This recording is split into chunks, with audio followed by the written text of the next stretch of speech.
මතකද මේට අවුරුදු 21කට කලින් සුනාමිය ආවා. කොන්ක්‍රීට් ගොඩනැගිලි බිල්ඩින් ගලවගෙන ගියා. තින්ත පතුරක් ගැලවුණු එක බුදු පිළිමයක් තිබ්බද? නැහැ.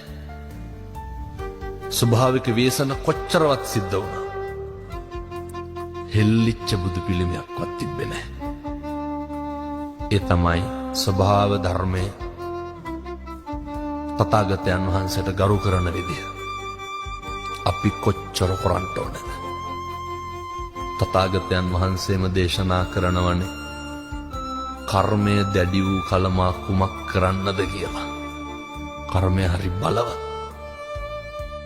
අපි හිතලා අපි කියපුවා අපි කරපුවා තමයි සැප පිණිසත් දුක පිණිසත් හේතු වෙන්නේ. අභිවාදන සීලිස්ස නිච්ඡං වද්ධාපචායිනෝ චත්තාරෝ ධම්මා වඩ්ඩන්ති ආයුවන්නෝ සුඛං බලං.